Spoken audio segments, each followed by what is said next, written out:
box of robbers.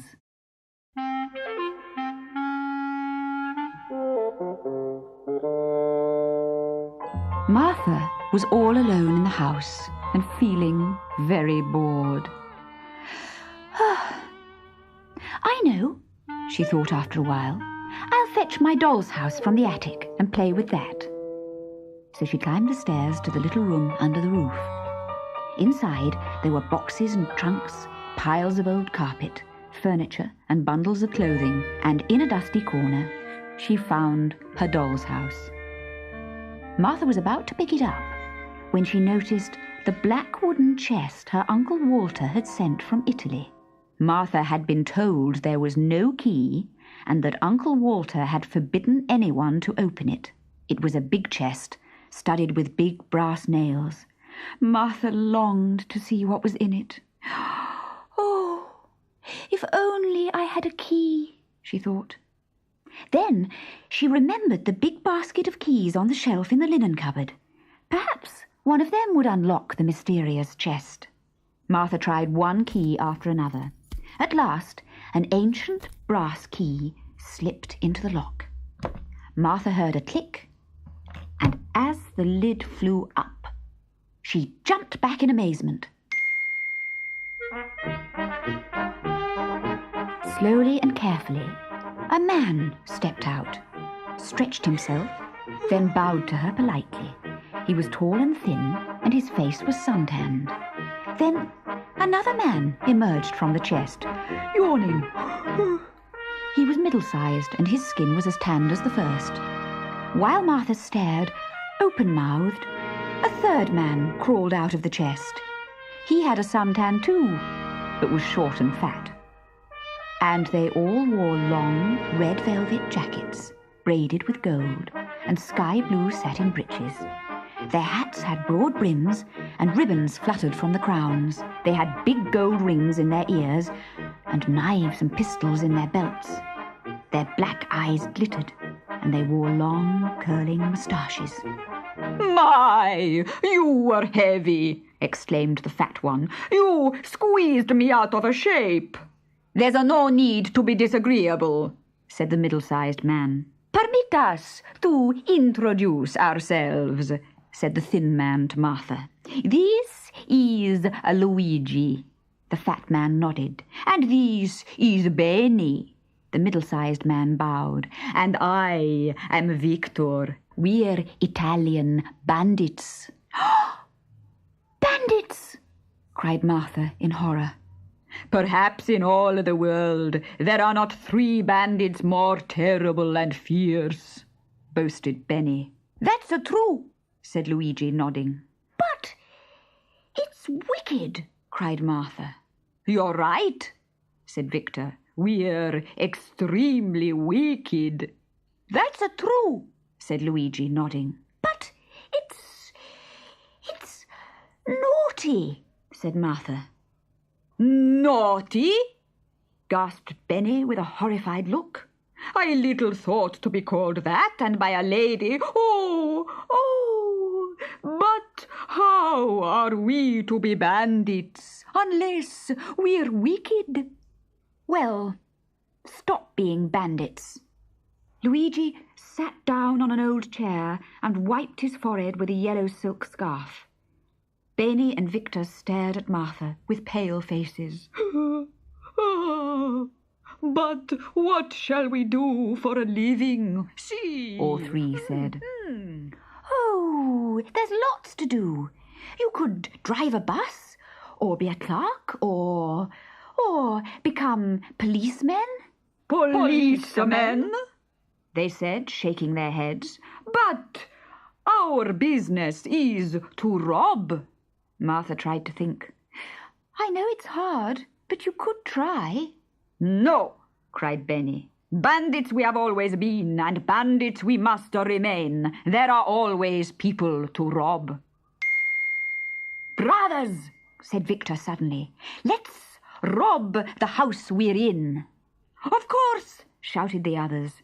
Benny turned to Martha. "Stay here. If you stir one step, your blood will flow. But don't worry. I don't really mean it. That's just the way bandits talk. Of course, we would never, ever hurt such a nice young lady as you. Then the three crept quietly down the stairs with cocked pistols and knives between their teeth.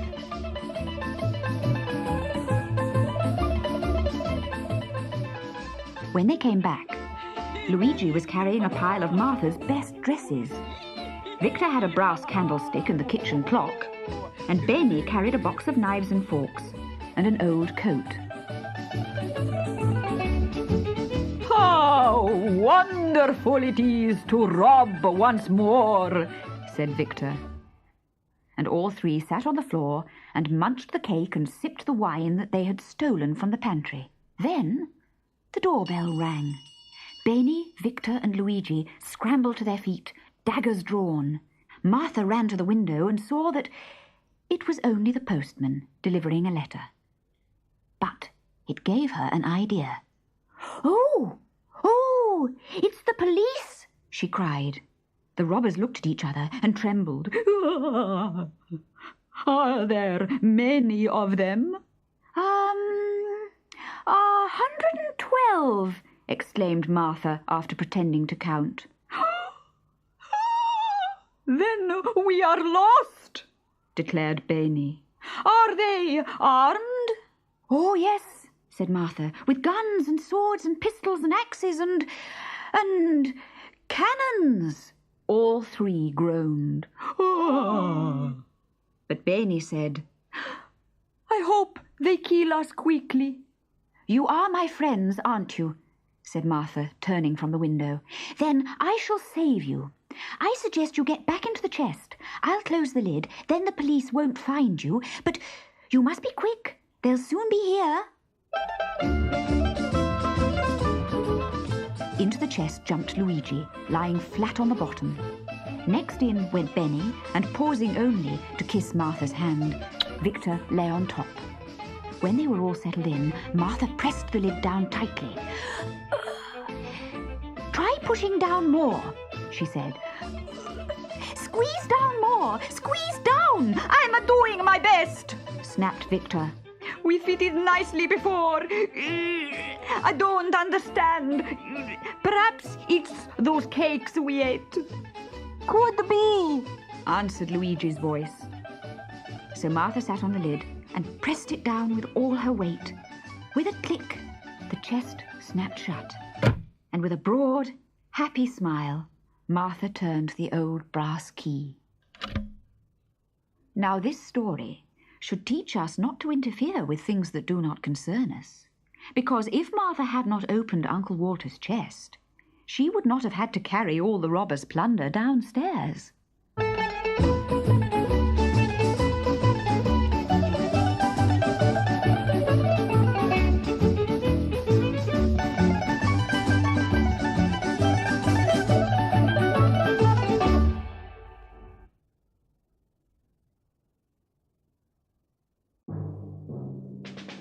The Challenging Bull.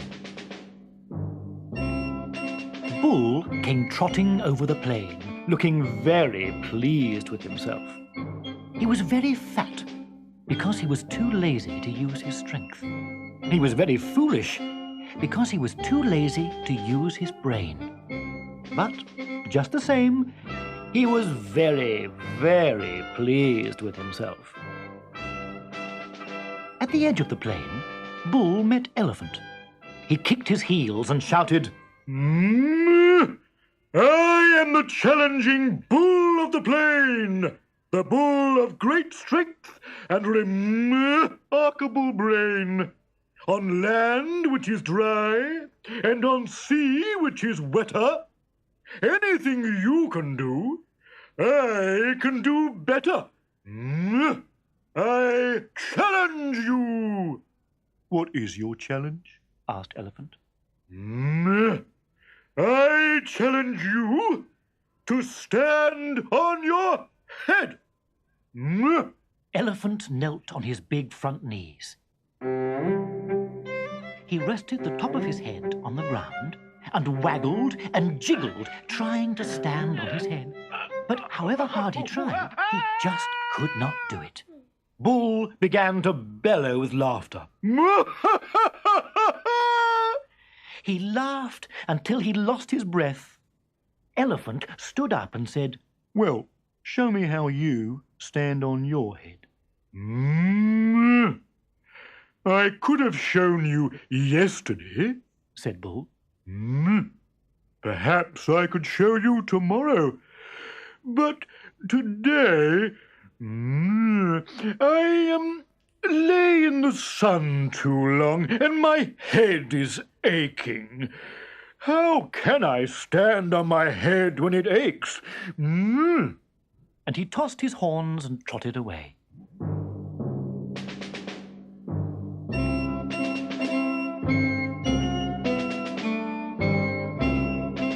At the edge of the swamp, he met Rhinoceros.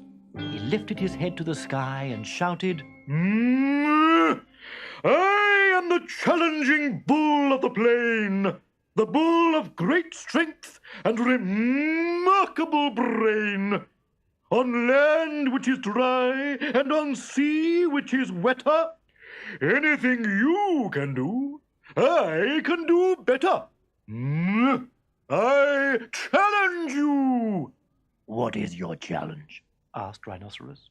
I challenge you to hop on 3 legs. Rhinoceros bent his front left leg beneath him and made a hop that changed to a wobble.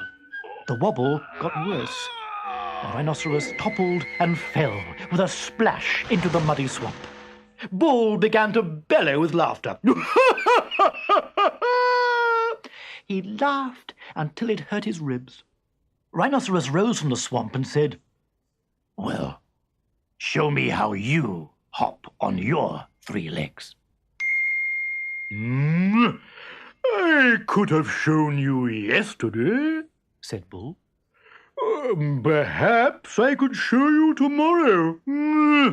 But today I ran in the prickly grass and it hurt my legs. How can I hop on 3 legs when they hurt?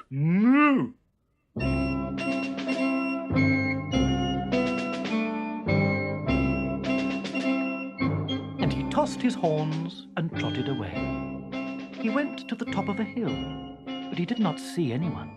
There was no one to challenge. Ha! They're afraid that the great bull of the plain will challenge them. No. Then, out of a hole, popped Little Red Rat. "You can challenge me if you like." Bull's silly laughter was louder than ever. You, who are only as big as my ear, you couldn't stand on your head. "It just so happens I can," said Rat. And he stood on his head, kicking his legs and smiling all over his upside-down face. Oh, well, said Bull. It's easy enough if your head doesn't ache, but you couldn't hop on 3 legs. "It just so happens I can," said Rat. And he bent his right front leg and bounced up and down like a red rubber ball. Oh, well, said Bull. It's easy enough if your legs don't hurt. But you couldn't. You couldn't. What? Said Rat. Bull was not laughing any more. His little brain was trying to think.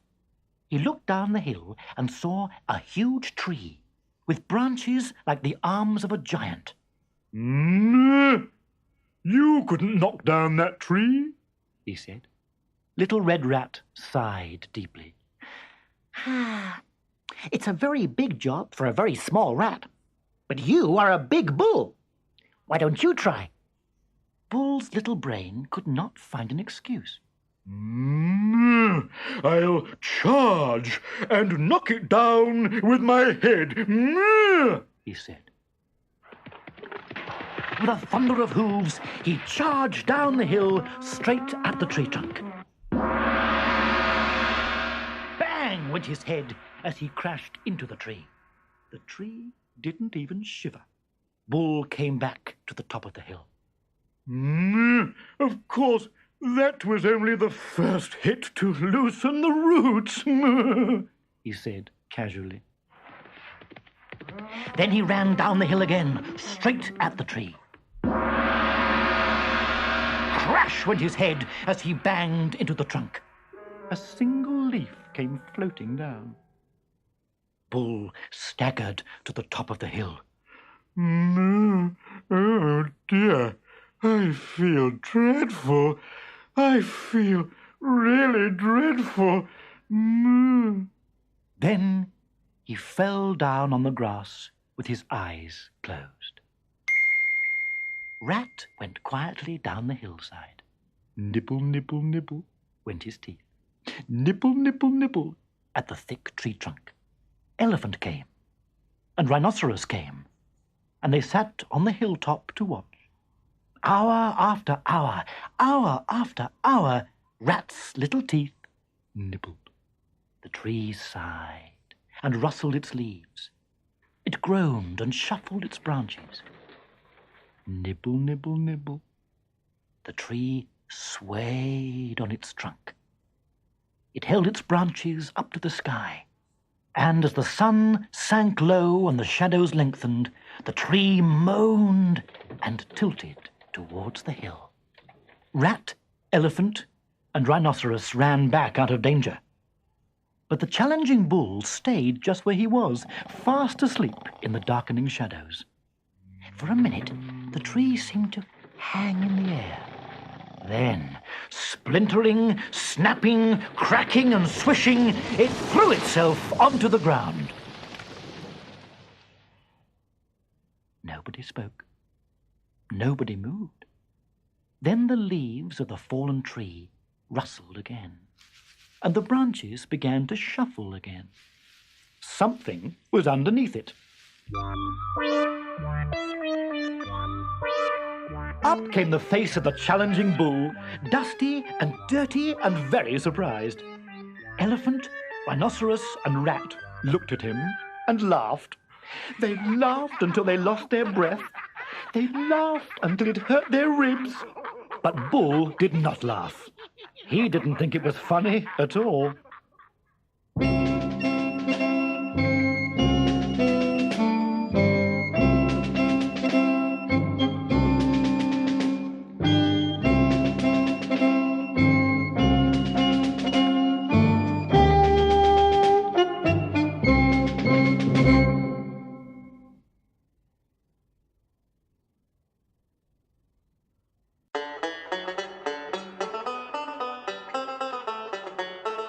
Barney's winter present. Barney, the little brown stoat who lived in Scotland, was very worried indeed.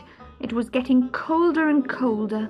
All the other animals had made cosy winter homes. Badger had dug a deep burrow in the woodland with his powerful claws. Red Squirrel, after hiding his nuts, was fast asleep in his treehouse. Hedgehog slept soundly under a pile of autumn leaves, snug and warm. "Oh dear, what will I do? How can I hibernate if I've no cosy winter home?" sighed Barney. "Oh no," he cried, "it's beginning to snow. What am I going to do?" Then he looked down at his nice brown coat and saw that it was beginning to turn white. "That's because I'm worrying so much," he thought. "I'll go and ask old Otter's advice." Otter lived down by the loch under the roots of a tree. Barney shouted loudly, "Otter, please wake up! I need your help!" "What do you want?" asked a deep voice. "I've no winter home to sleep in, and I'm worried that my coat is turning white." "Sorry, there's no room here. Why don't you ask Wise Owl?" "No fear. He'd have me for supper. I'll ask Hedgehog instead." But all Barney could hear from the pile of leaves was the sound of snoring. "He'll probably sleep until spring arrives," he sighed. Next he went to Red Squirrel's tree. "Red Squirrel, please wake up! I need your help!" he shouted as loudly as he could. Is it spring he asked sleepily. No, of course not. I've no cosy winter home to sleep in, and I'm so worried that my coat is turning white, explained Barney. Well, I must have some nuts first. I'm hungry. Now, where did I store them, I wonder? I saw you hiding them at the foot of the big fir tree over there. Thanks, said Red Squirrel, scurrying over the snow, which was beginning to cover the ground like a big white carpet. Now, let's see how we can solve your problem. There's no room in my tree. I know. Go and find a winter house to sleep in. You'll stop worrying and your coat will turn brown again. Brr. I must get back to sleep again. So much for Red Squirrel's help, said Barney gloomily. I just don't know how to start making a winter home. Suddenly, 2 wild ponies came galloping towards him over the soft, powdery snow. Watch where you're going, yelled Barney. The ponies stopped in surprise.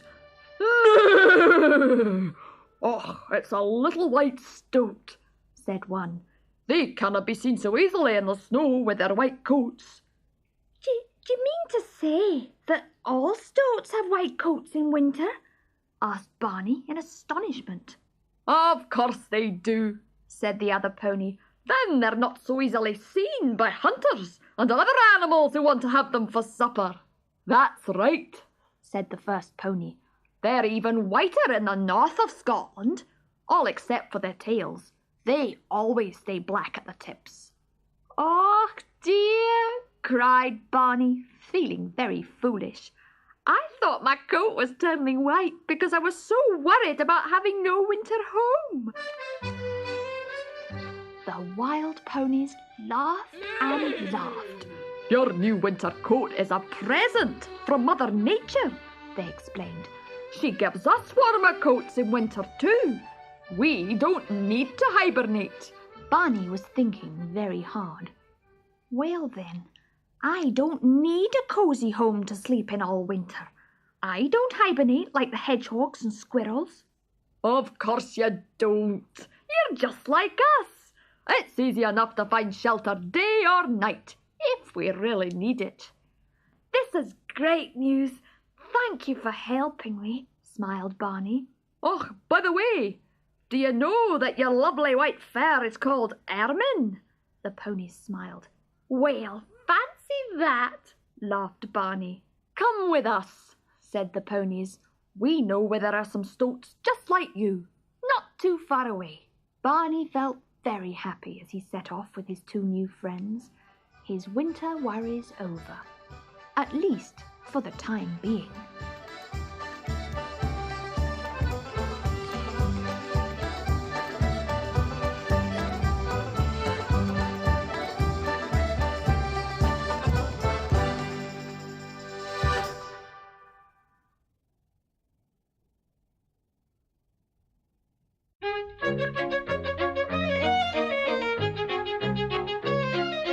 Toad of Toad Hall.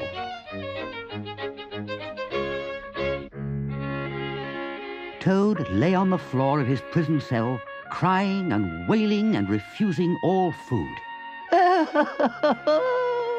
Oh, unhappy and forsaken Toad, he sobbed. How can I hope to be free again? Now the jailer had a daughter, a good-hearted girl who said to her father one day, I can't bear to see that poor beast so unhappy. You know how fond of animals I am. I'll make him eat from my hand and sit up and do all sorts of things. And as the days passed, Toad grew better and more like his old self again. But one morning the girl did not seem to Toad to be paying proper attention to his witty sayings and sparkling comments. Toad, she said thoughtfully, just listen, please. I have an aunt who's a washerwoman. There, said Toad. Never mind. Think no more about it. I have several aunts who ought to be washerwomen. Do be quiet, Toad. I'm trying to think and you hurt my head. As I said, I have an aunt who does the washing for all the prisoners in this castle. She takes the washing home on a Monday and brings it back on Friday night. Today is Thursday. Now, this is what occurs to me. If you asked her properly and gave her a few gold coins, she might let you have her clothes so that you could escape dressed as the official washerwoman. You're very alike in many ways, particularly about the figure.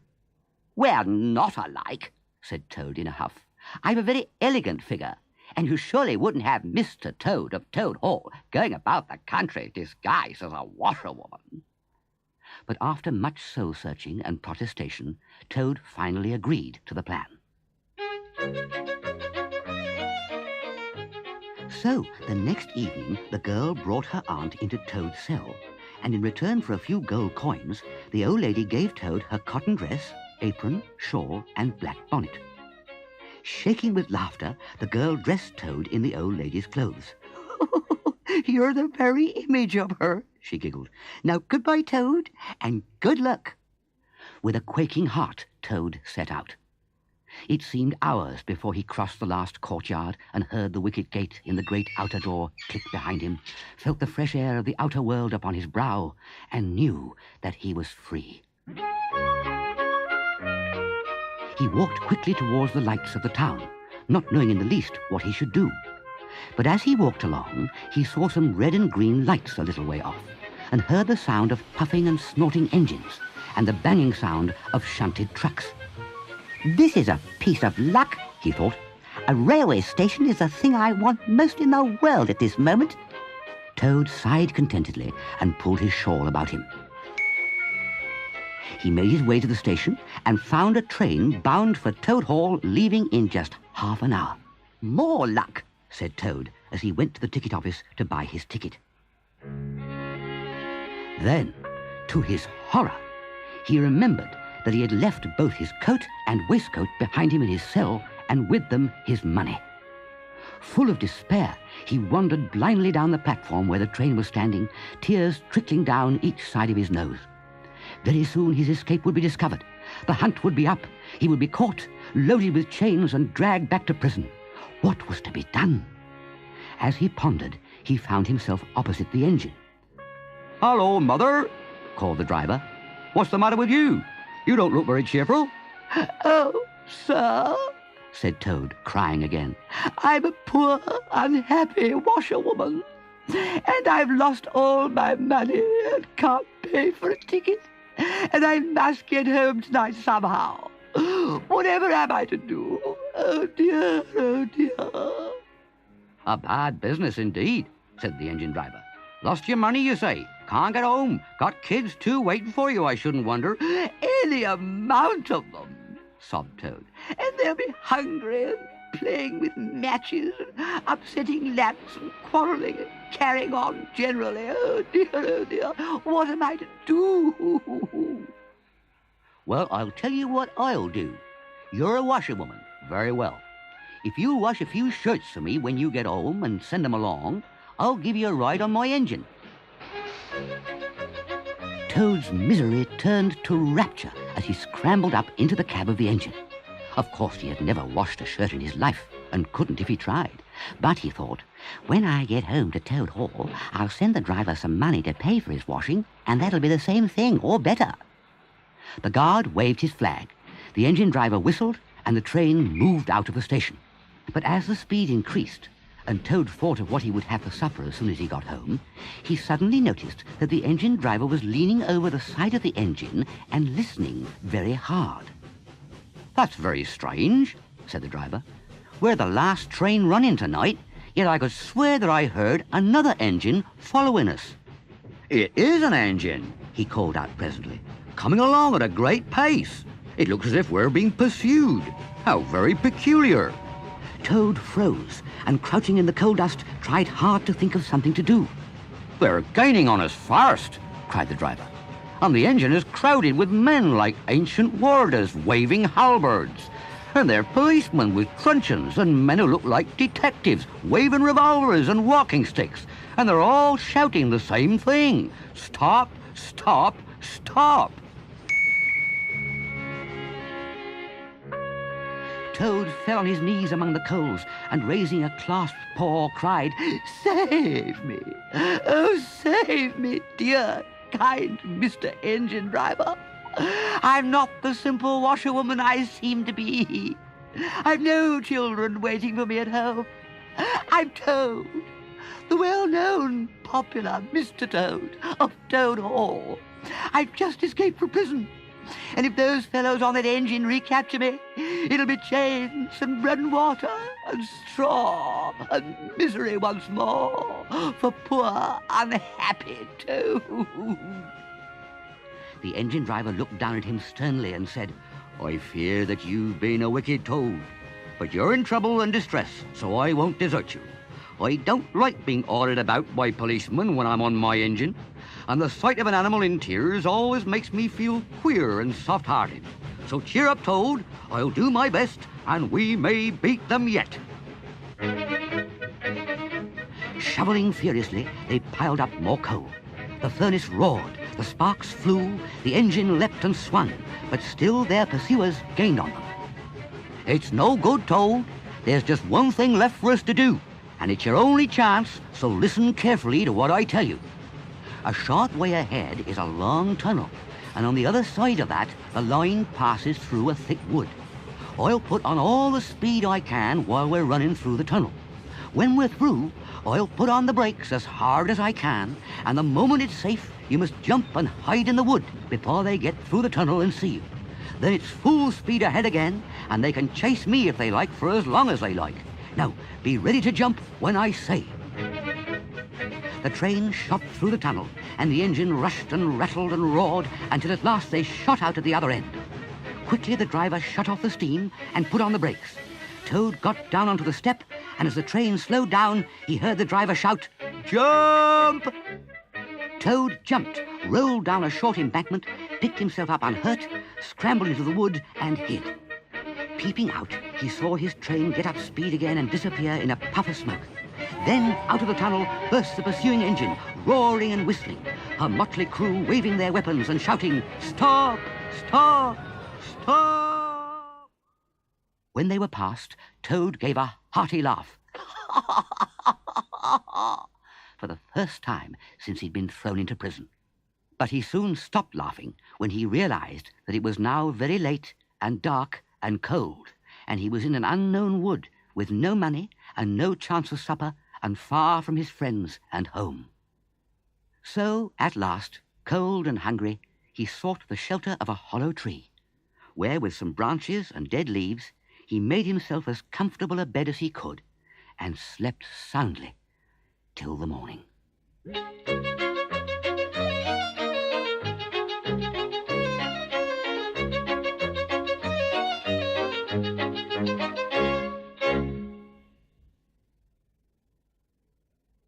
Minnie the Floating Witch.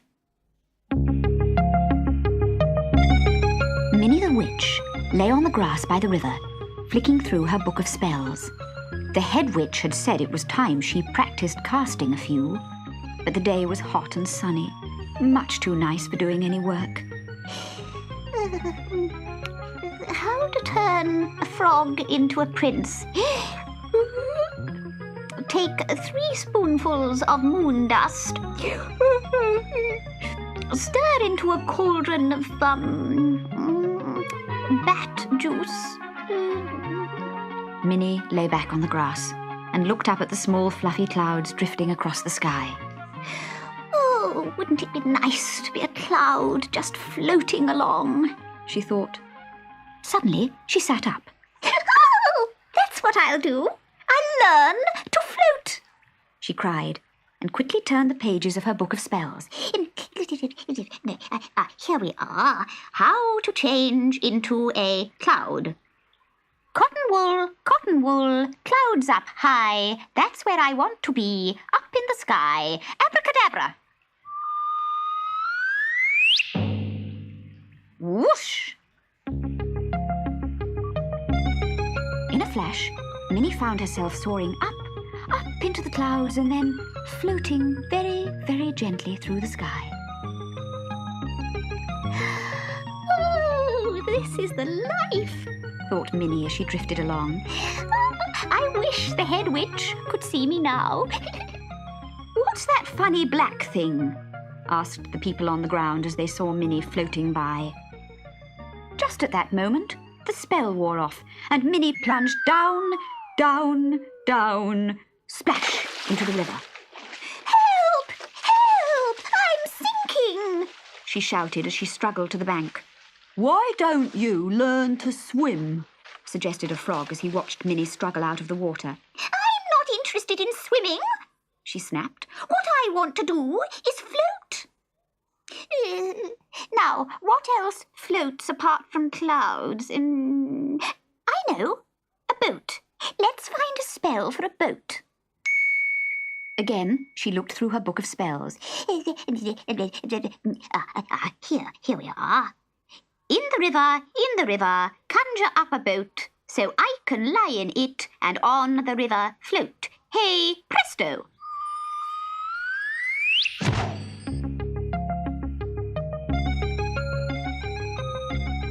And in front of her was a little red boat, bobbing up and down at the water's edge. With a squeal of delight, Minnie jumped in and pushed off. As the boat floated out into the middle of the river, she lay back and sighed happily.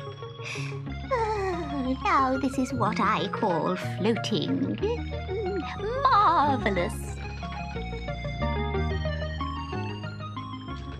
Then suddenly she realized something cold and wet was lapping around her feet. She slowly raised her head and gasped. Oh, the boat was filling up with water. Minnie took off her hat and began scooping up the water, but she could not scoop quickly enough. The water got higher and higher, and the boat sank lower and lower until it completely disappeared. Help! Help! Shouted Minnie as she once more struggled to the riverbank. You're always ending up in the river, sniggered the frog. Why don't you learn to float like me? That's just what I was trying to do, said Minnie. but it doesn't seem to be that easy. Don't you believe it? All you have to do is copy me. And the frog rolled onto his back and slowly floated away. Minnie spent the rest of the afternoon learning how to float. The frog was a good teacher, and it was not long before he and Minnie were floating side by side. This is delightful, she said. far better than trying silly spells that go wrong.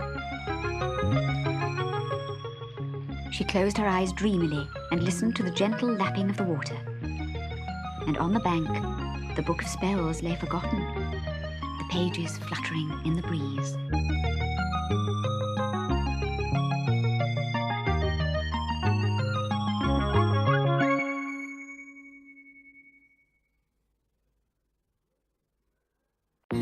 Grogre, the Golden Ogre.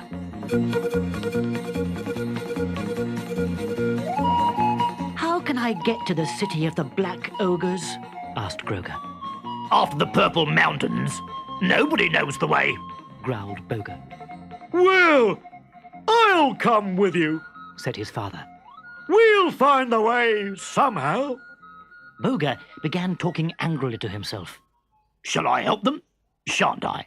Shall I? Shan't I?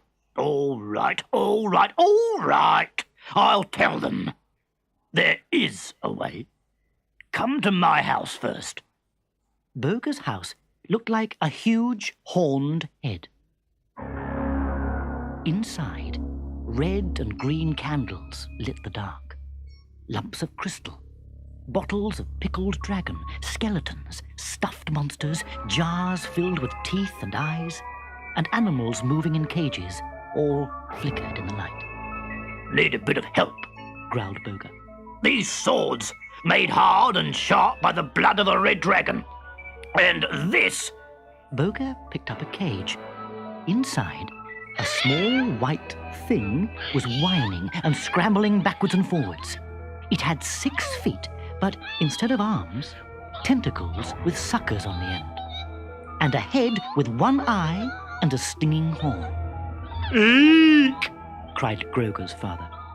But Grogre felt sorry for the thing in the tiny cage. Guess what it is, growled Ogre in the gloom.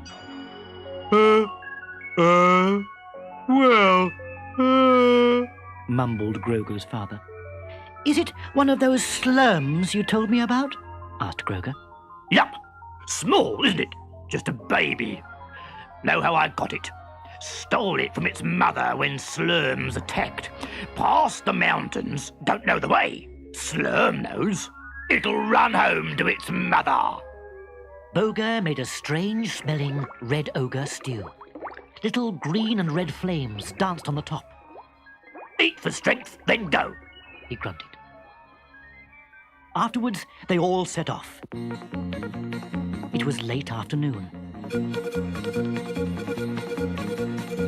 Storm clouds of the day had all gone by the time they reached the steep and crumbling path that led up and through the purple mountains.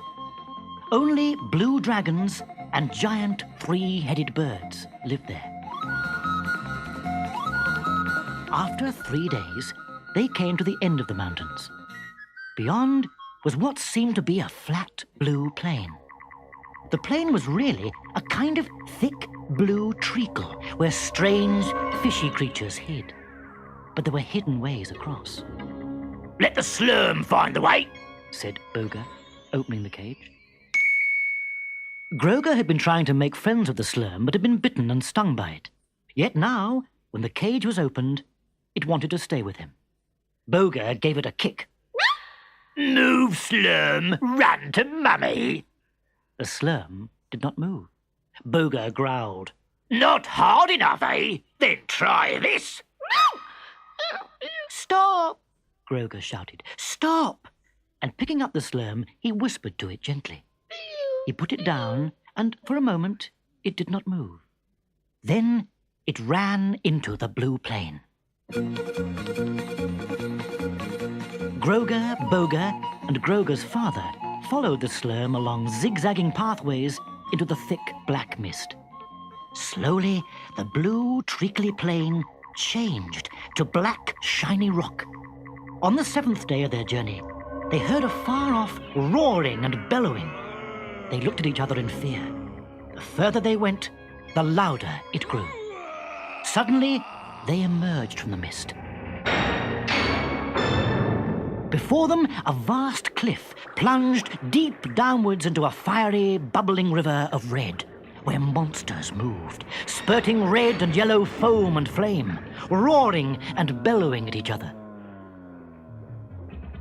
Across the river, on black, sharp, shiny rocks, rose a city of night-black towers, jammed together, twisted, leaning, bent and joined by hundreds of bridges with, here and there, strange red floating globes. The highest of all were 3 thick spiral towers that disappeared upwards into black, stormy clouds. The ogres were too astonished to speak. There seemed to be no way into the city, no bridges or pathways, only the surging river of flame. Grogre's father finally spoke. Maybe those black ogres only fly in. They do. We can't, said Ogre.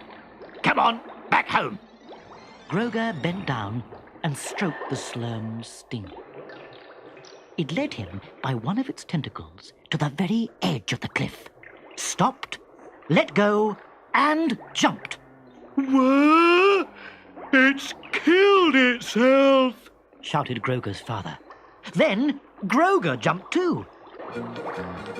Grogre's father ran to the cliff edge in terror. Far below, Grogre and the slurm were floating on the flaming foam which heaved and broke in huge waves. They're still alive! They're not burning! They're not drowning! Can't be, growled Ogre. And then Grogre's father jumped too. Monsters will get you! Shouted Ogre. It seemed to be true. A monster with a gigantic, gaping mouth and fat, dripping lips plunged down on all 3. It swallowed them, cried Ogre. He felt ill, unhappy, terrible. The monster burst upwards, roaring from the waves, spurting a flaming cloud of red bubbles towards the city. In 3 of the bubbles were Grogre, his father, and the Sloane. They vanished among the dark towers. Funny way to travel, he thought. And instead of growling, Ogre smiled. Shall I jump? Shan't I? Shall I? Shan't I? All right, all right, all right! Ogre jumped. Landing in the red flame and foam was like getting into a warm, soft feather bed at night after a long, long day.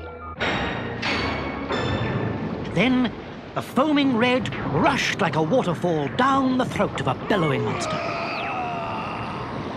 When the beast was full, it spurted out foam and bubbles.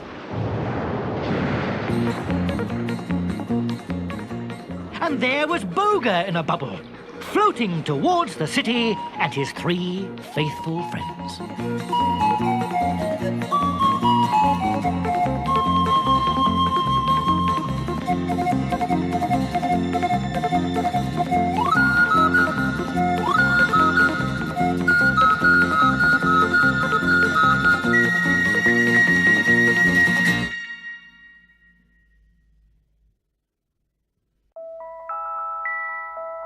An Eskimo baby.